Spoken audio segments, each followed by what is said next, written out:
Après l'allocution présidentielle de début avril, on a rapidement compris que la période de crise sanitaire allait durer.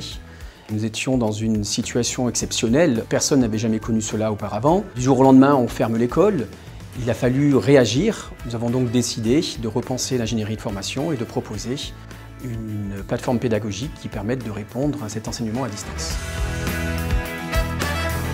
Nous avons cherché à rendre acteurs les étudiants. Alors c'était à la fois en théorie et en pratique. On a commencé par des cours très théoriques de continuité pédagogique, tous les cours de sciences fondamentales, matières médicales, donc de première à quatrième année. Il y a eu différentes phases sur ce projet. Dans un premier temps, ça a été de trouver une plateforme technologique qui pouvait accepter à la fois les supports vidéo, les supports écrits, créer des salles de cours virtuelles. Et il y avait un aspect aussi de sécurité qu'il fallait mettre en place pour que chaque classe puisse accéder à ses propres cours et non pas aux cours des autres promotions. Nous sommes tournés vers une plateforme, la plateforme Teams de Microsoft, qui permet de garantir un minimum d'équité pédagogique entre les étudiants, malgré la disparité des connexions Internet. C'est-à-dire que nous avons un système qui nous a permis d'enregistrer l'ensemble des visioconférences, l'ensemble des différents échanges entre enseignants et étudiants, pour que cela puisse être visionné après coup en streaming. Puis après, l'étape d'après, ça a été la mise en place de cours pratiques, alors vraiment des tutoriels pratiques destinés aux étudiants, reprenant les techniques qu'ils n'avaient pas vues pendant cette période de confinement. On sait qu'en ostéopathie, c'est quand même important de pouvoir chercher à visualiser, de se mettre en tête la logique technique et la gestuelle technique. Donc il y a tout un apprentissage qui va souligner la visualisation, la mentalisation, et on se devait de leur apporter un guide concernant cette pratique. Le profil, je pense que c'est bien. Le test, je vais le faire en étant debout au pied de ma patiente et je vais bouger la jambe comme ça. On a sollicité les enseignants. Ils ont tous été extrêmement demandeurs de s'investir dans cette période un petit peu difficile quand même. On a créé des temps de captation, puis après il y a eu une équipe de montage qui a mis en place des super outils pour permettre aux étudiants de travailler chez eux. L'équipe pédagogique a insisté sur la qualité de ces tutoriels et c'est la raison pour laquelle l'école s'est dotée d'un véritable studio d'enregistrement avec plusieurs caméras pour avoir des angles de vue sur la gestuelle technique différents et apporter tout l'éclairage nécessaire à cette logique technique. Pour monter ce projet, tout est allé très vite. Donc en 3 semaines, trouver le matériel, trouver les personnes et motiver les enseignants, tout en rassurant les étudiants de la qualité de ce que l'on allait leur projeter.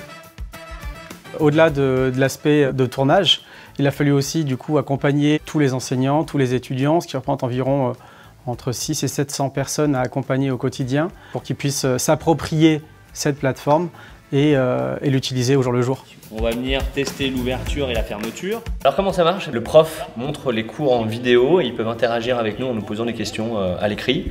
Ils peuvent activer leur micro et nous poser des questions aussi à l'oral.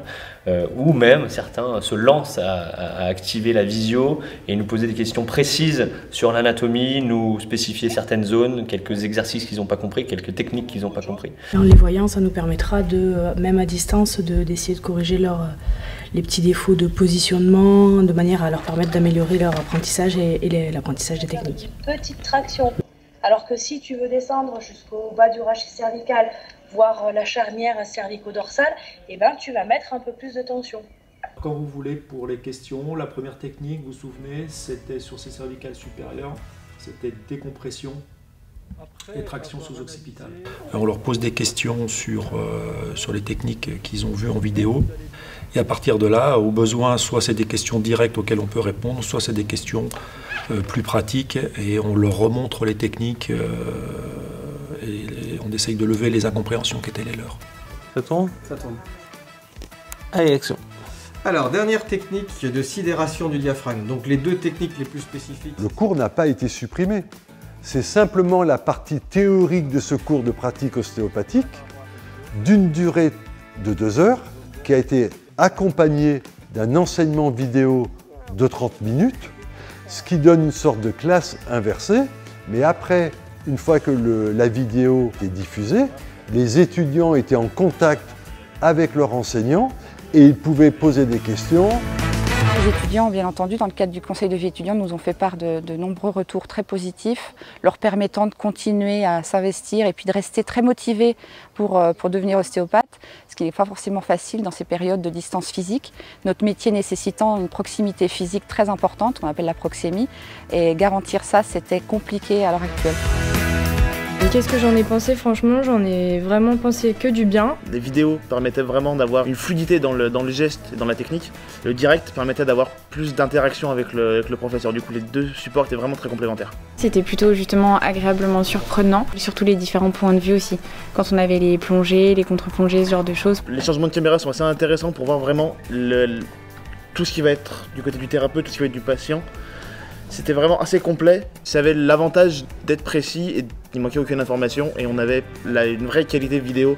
Je trouve que c'est très intéressant de pouvoir accéder à une plateforme et de pouvoir les re-regarder quand on veut et même quand on pratique avec, entre collègues pour pouvoir, pour pouvoir savoir ce qui cloche dans nos techniques. Ce qui nous permet de revoir les techniques quand on les oublie ou quand on veut réviser.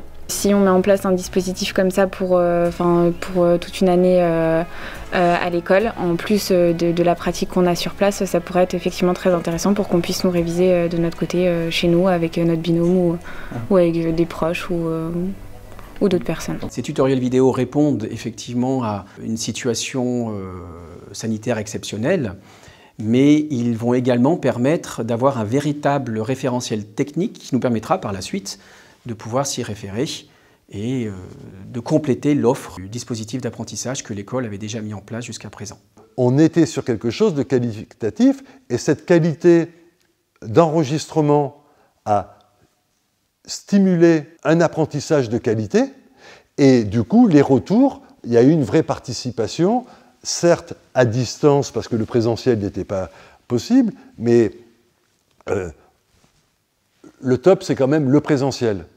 À période exceptionnelle, réponse exceptionnelle, et entre l'enregistrement sur un smartphone et l'enregistrement avec du matériel professionnel fait par des professionnels, ça donne la qualité isostéologique.